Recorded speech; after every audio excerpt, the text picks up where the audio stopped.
시원해서 많이 좋으셨죠? 올여름이 이렇게 시원하기만 하면 좋겠습니다. 해야 할 일은 참 많은데 미리미리 준비하지 못했거나 이런저런 이유로 미루다가 마감을 코앞에 둔 그런 경험을 다들 하신 것 같습니다. 아이들도 보니까요, 미리 공부해 놓았으면 되는데 평소에 놀다가 시험 기간 닥쳐서 도서관 가겠다고 밤새겠다고 하는 모습을 보면 공부를 열심히 하니까 칭찬해 줘야 하는 건지 아니면 미리미리 안 했다고 혼을 내야 할지 좀 헷갈리기도 합니다. 이럴 때 우리 성도님들은 이 직면한 해야 할 많은 일들을 어떻게 해결하시는지 참 궁금합니다. 저도 그런 경험이 적지 않은데요. 근데 저는 참 재밌게도 이런 상황에 직면하게 되면 하나의 반복된 일을 겪습니다. 그것은 동일한 꿈을 꾼다는 겁니다. 그 꿈은 항상 고등학교 때로 돌아가 내일이 시험인데도 불구하고 시험 범위를 하나도 공부하지 못해서 엄청나게 많은 시험 범위가 남겨진 책을 들는 그런 장면입니다. 특히 수학 시험인데요. 아마 그것은 제가 모든 과목 중에 수학을 제일 못했기 때문입니다. 얼마 전 설교를 준비하면서도 그랬는데요. 이제 저는 설교 본문이 정해지면 주중에 계속 이제 생각을 합니다. 묵상을 합니다. 이 본문에서 내가 이번 설교에서 핵심으로 전할 한 문장은 뭔가? 이 한 문장으로 정리가 돼야 그 다음 풀리거든요. 그 다음에 그 생각했던 것들이 맞는지를 이제 주석이나 참고 서적을 찾기도 하고 단어를 찾기도 하는 사전 조사를 한 다음에 이제 정리가 되면 토요일 날 기록을 합니다. 근데 그날은 금요일 밤이 되었는데도 한 문장으로 못 줄인 겁니다. 마음이 탑니다. 애가 탑니다. 그날도 이 꿈을 꿉니다. 왜 이런 꿈을 꾸는지 이유는 모릅니다. 다만 수학시험 전날 가졌던 그 긴장과 두려움이 하나의 트라우마가 된 것은 아닌가 이런 생각을 해봅니다. 요즘 그런 일은 없겠지만 저 때는 학교에서 이렇게 했어요. 1번 틀린 놈 나와. 그러면 쭈루루 1번 틀린 애들이 가서 줄 서서 맞아야 돼요. 2번 틀린 놈 나와. 그러니까 저는 수학 시험 치고 나면 너무 많이 맞아요. 수학 특히 못했거든요. 이게 하나의 큰 트라우마였던 것 같아요. 살다 보면 많은 일들이 한꺼번에 몰려와 정신을 차리지 못하는 경우가 있습니다. 이것도 해야 하고 저것도 해야 하는데 그럴수록 마음이 더 정리가 안 되잖아요. 마음이 진정되지 않아서 아무것도 못하는 그런 경험이 있으시겠습니다. 때로는 이것을 하면 저것이 걱정되고 저것을 하면 이것이 염려가 되어서 왔다 갔다 하다가 결국에는 하나도 제대로 마무리하지 못하는 그런 경우도 있습니다. 이런 경험을 대부분의 사람들이 하는데요. 오늘 우리는 함께 읽은 본문 속에서도 이와 같은 경험, 상황, 어려움에 처한 한 사람을 만납니다. 마르다입니다. 마르다와 마리아의 사건은 여러 이야기가 있어서 자주 설교하는 것처럼 느껴집니다. 지난 4월에도 마르다 마리아 설교했었습니다. 근데 그때는 요한복음 12장 했으니까 오늘 본문하고는 다릅니다. 복음서에는 마르다와 마리아의 이야기가 총 3곳에서 나옵니다. 오늘 함께 읽었던 누가복음과 요한복음 11장에서는 그들의 형제인 나사로가 죽었다가 예수님께서 다시 살리신 장면으로 사건으로, 또 요한복음 12장에서는 예수님의 십자가 죽음을 앞둔 그 마지막 예루살렘 길에 마르다가 예수님을 초대해서 마을 잔치를, 예수님 환송 잔치를 벌여주는 그런 내용입니다. 한 가족에 얽힌 이야기가 3번에 걸쳐 기록된 것을 보면 이들과 예수님의 관계가 매우 특별했다라는 것을 우리는 짐작할 수 있겠습니다. 앞서 몇 번의 설교를 통해서 이들을 둘러싼 배경에 대해서는 말씀드렸으니까요. 오늘은 간단하게만 요약해서 정리합니다. 마르다와 그 형제들이 살았던 곳은 베단이라는 마을이라 말씀드렸습니다. 예루살렘에서 여리고로 내려가는 길에 약 3km 정도 떨어진 곳에 있었습니다. 지난주 저희가 본 내용이 예수님께서 율법학자에게, 율법교사에게 선한 사마리아인의 비유를 들려주신 그런 장면이었는데요. 그 길이 예루살렘에서 여리고로 내려가는 길이었습니다. 그래서 많은 학자들은 이 누가가 이 글을 적을 때, 이 사건을 위치할 때 예수님의 선한 사마리아인 비유 다음에 붙인 이유가 그 길이 예루살렘으로부터 여리고로 내려가는 길 중에 있었기 때문이라고 봅니다. 베단이라고 하는 마을의 이름의 뜻은 가난한 사람들의 집이라 말씀드렸습니다. 요즘 번역으로 번역하면 빈민촌이라 번역해도 될 것 같습니다. 어떤 이유에서 그렇게 된 것인지는 알 수 없지만 이들은 부모 없이 형제들끼리 살아가고 있었습니다. 여자들과 아직 어린 남자만 함께 사는 것이었기 때문에 그들은 매우 어려웠을 겁니다. 당시 사회에서는 경제력이 성인 남자 어른에게 있었기 때문입니다. 그런 이유로 그들은 베단이라고 하는 곳까지 와서 살게 되었을 겁니다. 그들의 삶은 결코 여유롭지 않았을 겁니다. 하지만 그렇다고 해서 그들의 마음까지 궁핍했던 것은 아니었습니다. 오늘의 본문에서 예수님을 대접하는 모습과 요한복음 12장에서 또 예수님을 위해 잔치하는 모습을 보면 그들의 마음만큼은 매우 풍요롭고 부유했다는 것을 확인할 수 있습니다. 이들의 이야기를 기록한 성경의 순서를 나열해 본다면 아마도 오늘 보는 누가복음의 본문이 가장 앞선 사건으로 보입니다. 그것은 이들이 오늘 처음 예수님을 만나는 것처럼 보이기 때문입니다. 예수님과 제자들이 길을 가다가 한 마을에 들어갑니다. 그때 마르다라 이름하는 한 여자가 예수님과 제자들을 자신의 집으로 초대했습니다. 낯선 사람을, 그것도 남자의 무리를 초대하는 것은 매우 이상하게 보일 수 있습니다. 하지만 당시 이스라엘은 여행하는 손님을 집으로 들여 접대하는 것을 매우 귀한 일이라 여겼습니다. 이유는 창세기 18장인데요. 아브라함이 부지 중에 천사와 하나님을 접대했던 그런 사건이 기록된 내용입니다. 마치 그와 같은 일을 하는 것으로 여겼기 때문에 그렇게 나그네에게 호의를 베풀 때 하나님의 은혜가 임한다라고 믿었기 때문입니다. 누군가를 집으로 초대할 때는 단순히 짧은 시간 밥 한 끼 먹여서 보내는 것 이상의 배려를 하는 것이었습니다. 음식을 제공할 뿐만 아니라 몸을 씻게 해주고 때로는 잠자리를 제공하기까지 했습니다. 여행자의 입장에서 보면 이런 한대는 너무나 고맙고 감사한 일입니다. 여행으로 피곤하고 지쳤는데 편안한 그 휴식의 공간과 배부른 식사와 또 최고의 집안에서 편한 잠자리는 얼마나 큰 위로가 되었고 또 피곤한 몸에 좋은 선물이 되었을지 모릅니다. 하지만 주인의 입장에서는 매우 어려운 일이기도 합니다. 손님을 집에 들여서 접대하는 것은, 대접하는 것은 지금 우리가 한다 해도, 단 몇 명만 한다 해도 결코 쉬운 일은 아니었을 겁니다. 실제로 오늘 본문 속에 마르다도 이와 같은 어려움을 겪습니다.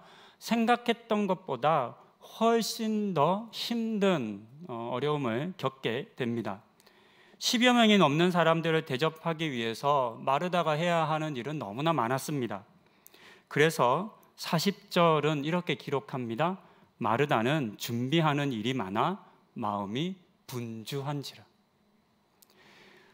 주인이 손님을 초대해 놓고 대충 접대할 수는 없습니다.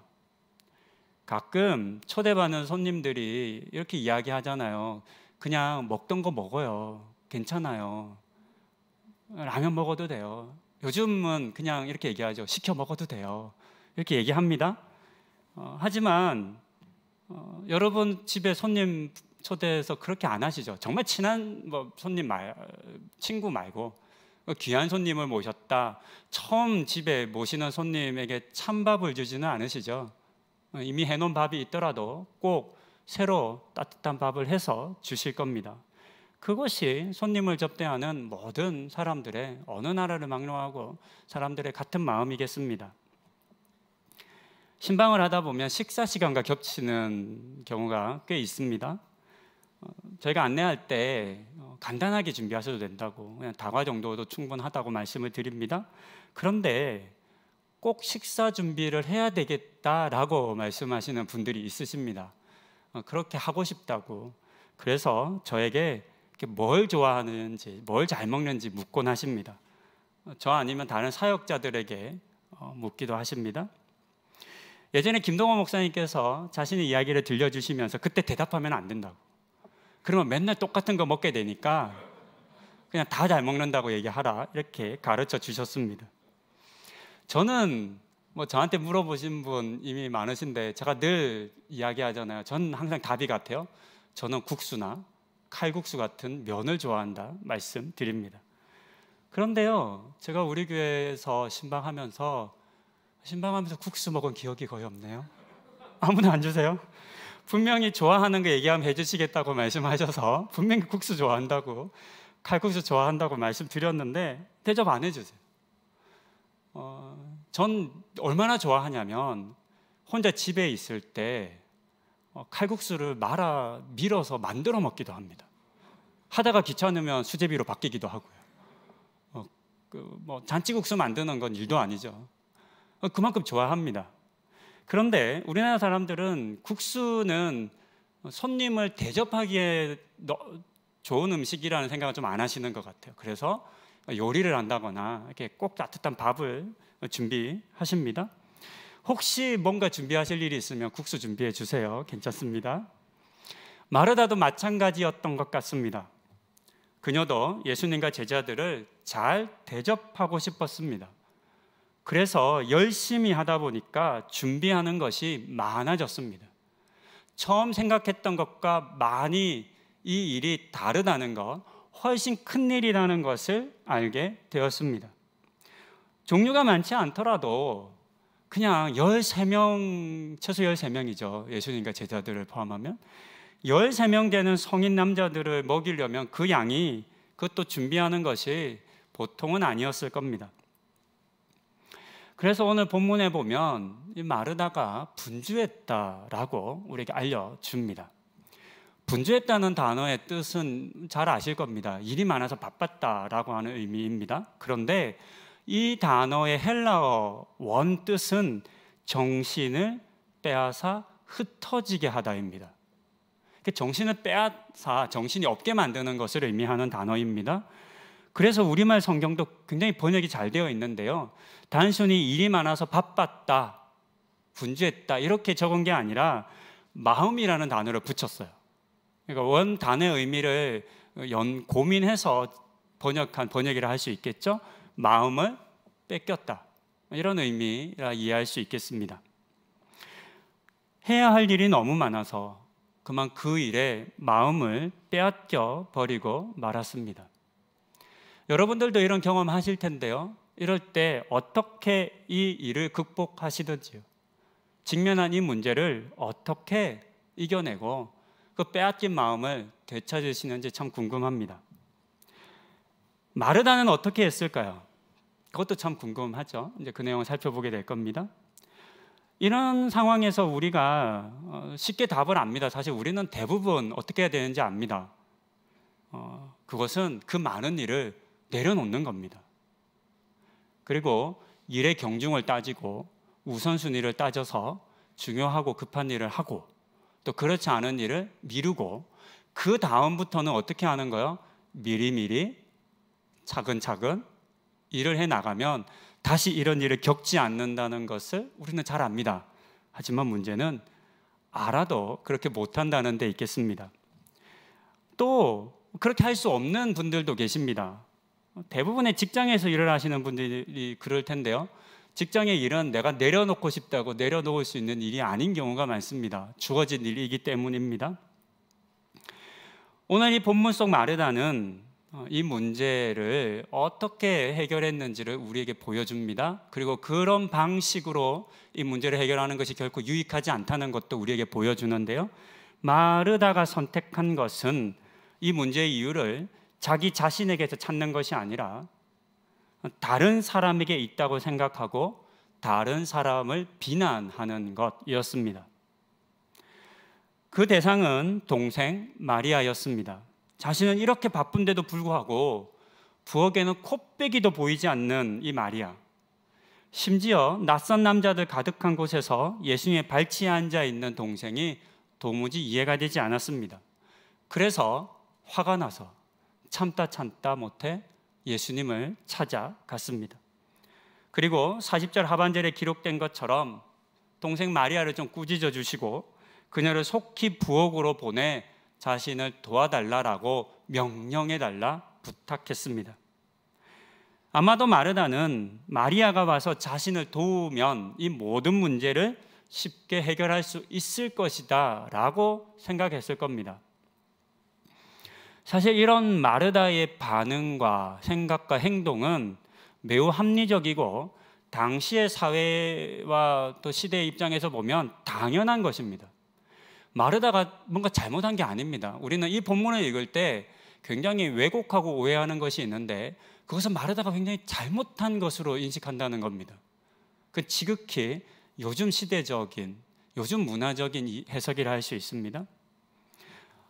당시의 시대적 상황으로 보자면 마리아는 남이 아니라 손님을 초대하는 호스트, 주인입니다.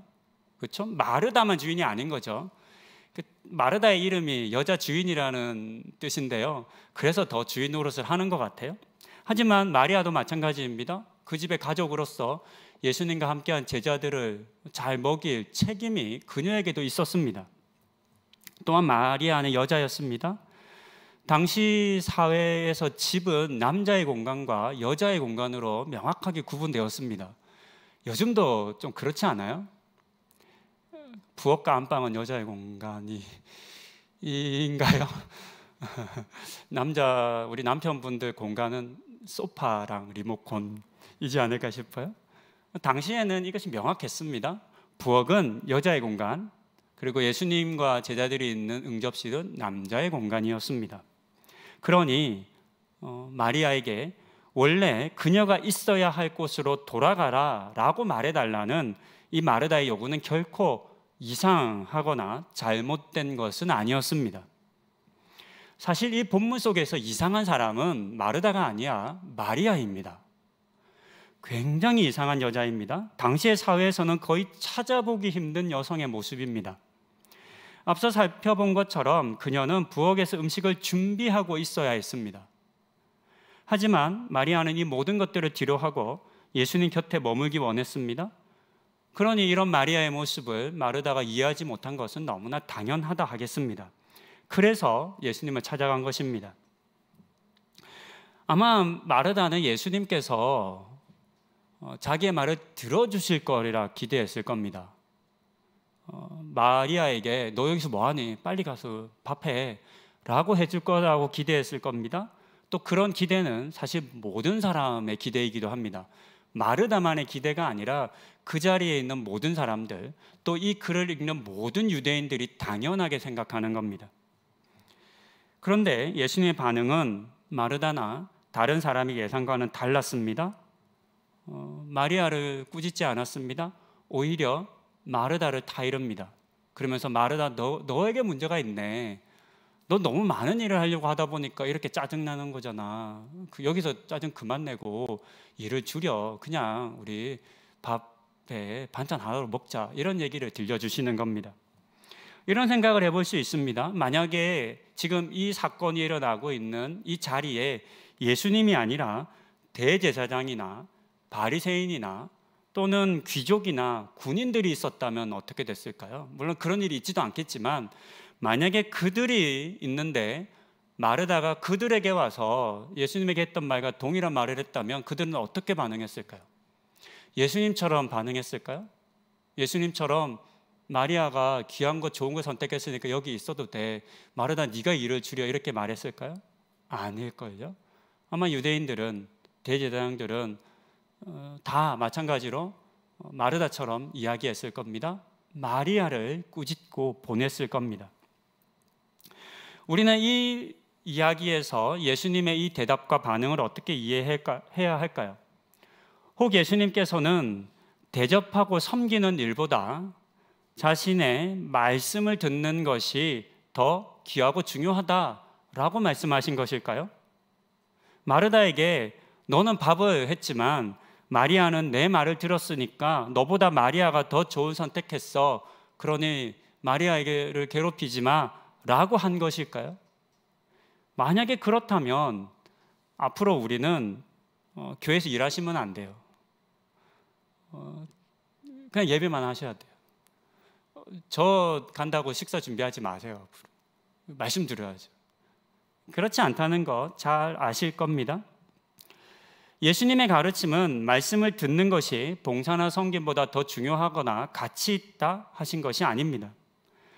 예수님께서 마르다의 부탁을 거절하신 이유는 마르다가 자신의 분주함의 이유를 다른 사람들에게 전가했기 때문이고, 또 그것으로 다른 사람이 선택한 것까지도 빼앗으려 했기 때문입니다. 앞서 보았던 것처럼 마르다는 스스로 감당할 수 없는 일을 벌였습니다. 그 선택은 다른 사람이 아니라 마르다의 선택이었습니다. 그녀는 예수님과 제자들을 대접하고 싶었고 그것도 잘 대접하고 싶었습니다. 결코 쉽지 않은 일이었지만 그것을 통해 예수님을 대접하는 기쁨을 누리기 원했습니다. 이런 마르다의 선택은 그 자체로 선하고 좋은 일입니다.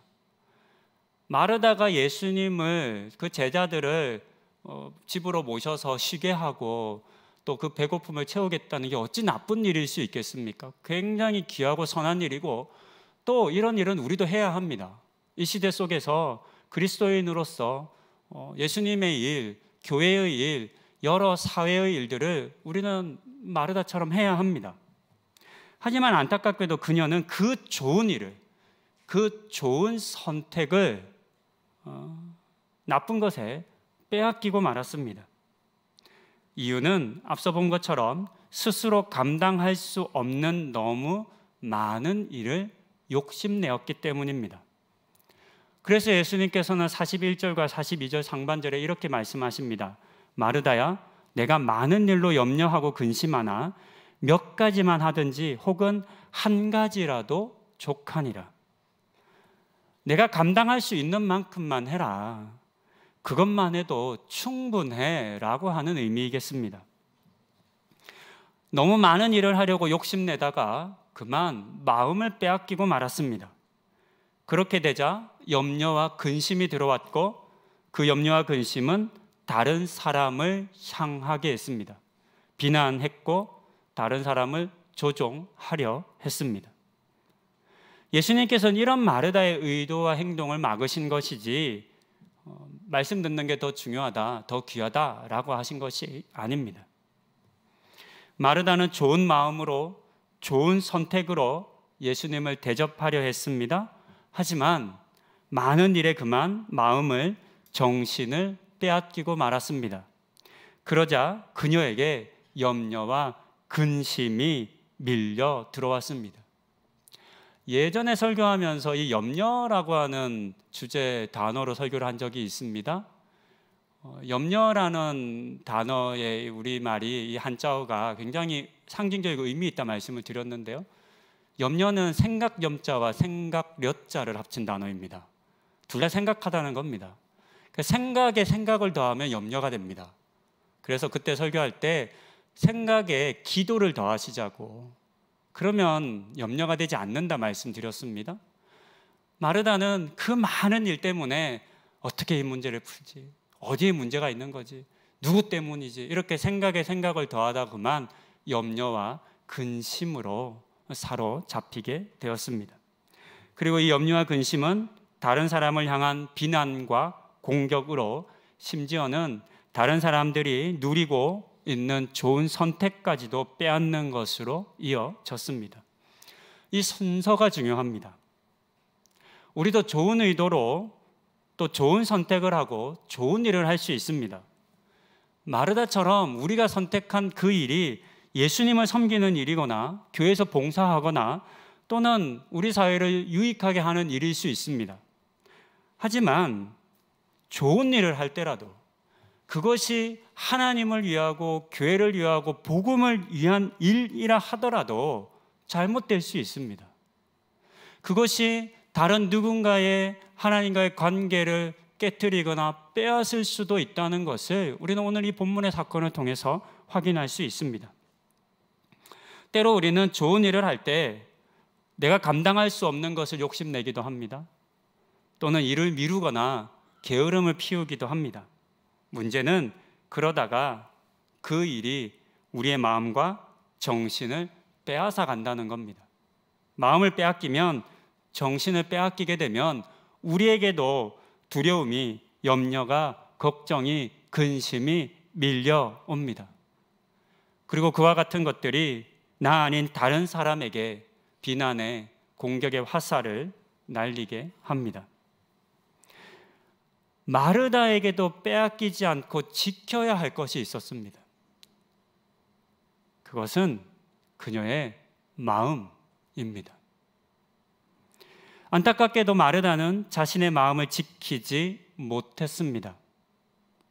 그 때문에 염려하고 근심했고 마리아를 비난하기까지 한 것입니다. 이런 일들이 우리에게도 충분히 일어날 수 있습니다. 성도님들께서는 이 복잡한 시대와 사회 속에서 매일매일같이 쏟아지는 수많은 일들 속에서 여러분들의 마음을, 정신을 잘 지키고 있으신지요? 너무 많은 일에, 또 너무 부담스럽고 어려운 일에, 또 중요한 시험이나 결정에 혹 마음을 빼앗겨 버리지는 않으셨는지요? 뭘 해야 될지, 어떻게 해야 될지 발만 동동 구르고 지금 내가 어떤 상황 속에 있는지도 잘 분별하지 못하는 그런 경험이 혹시 그런 상황 중에 있을 수도 있겠습니다. 전도서 4장 23절은 우리에게 지켜야 할 많은 것들 중에서 더욱 마음을 지키라 권면했습니다. 우리는 모두 마르다와 같은 삶을 살 수 있다는 것을 기억해야 합니다. 주님의 일을 하던 중에도, 좋고 선한 일을 하다가도 마음을 잃으면, 마음을 빼앗기면 그 일이 원하는 대로 좋은 결과로 이어지지 않을 수 있습니다. 다른 어떤 것보다 우리의 마음을 지키도록 주의해야 하겠습니다. 몇 가지만 하든지 혹은 한 가지만이라도 족하다라고 말씀해 주시는 예수님의 마르다를 향한 이 부드러운 권면의 말씀, 우리에게 문제를 정확하게 파악하고 그 마음을 잘 붙잡으라고 하는 이 주님의 도움을, 격려를 우리가 받기 원합니다. 우리의 마음을 우리 스스로 지킬 수 있다면 참 좋겠지만 그게 잘 안 됩니다. 그래서 우리 주님의 도우심이 필요하겠습니다. 주님이 우리를 도와주신다는 그 믿음과 신뢰를 가지고 좋은 선택을 하시고, 또 그뿐만이 아니라 마음도 잘 지키셔서 그 마음 먹은 대로, 그 품었던 처음대로 잘 섬기는 우리 성도님들 되기를 권면드립니다. 이 사건 이후에 있었던 내용이 또 다음에 또 밥 먹는 사건이 요한복음 12장입니다. 그때는 이런 갈등이 없습니다. 그때에도 마르다는 밥을 합니다. 그때에도 마리아는 예수님의 발치에서 향유를 붓습니다. 그러나 이런 갈등이 없습니다. 왜요? 한번 경험했기 때문에 마르다가 이 경험을 통해서 배웠고 알았기 때문에 극복한 모습을 우리에게 보여줍니다. 이런 마르다의 모습을 우리가 보고 배웠으면 좋겠습니다. 그래서 우리 성도님들께서 그 마음을 잘 지키시고 주님을 위한 일이든 이 사회와 직장과 회사와 여러 다른 사람들, 이웃들을 위한 일이든 마음 잘 지키시고 처음 먹었던, 처음 품었던 좋은 선택이 끝까지 좋은 선택과 일이 될 수 있도록 애쓰고 수고하시기를 권면드립니다. 기도하시겠습니다. 하나님, 마르다가 참 좋은 마음을 먹었습니다. 좋은 생각을 품었습니다. 예수님을, 또 그 제자들을 환대하고 싶었던 겁니다. 하지만 너무 많은 일을 하다가 욕심 부리다가 그만 그 마음을 빼앗기고 말았고, 그러자 염려와 근심에 사로잡히고 마리아를 비난하게까지 되었습니다. 하나님, 이와 같은 일들이 우리에게도 충분히 일어날 수 있겠습니다. 다른 어떤 것보다 우리의 마음을 지키게 하여 주시옵소서. 주님께서 우리를 부드럽게 말씀하여 주시고 우리와 함께 하시는 그 도우심과 함께 오늘 이 수많은 것들이 우리를 동요하게 하고 요동하게 하고 해야 한다 말하며 부담 주는 이때에 우리 모든 성도님들 그 마음 잘 지키시는 성도님들 되는 은혜 허락하여 주시옵소서. 그 은혜 주시기를 간구드리며 예수님의 이름으로 기도드립니다. 아멘.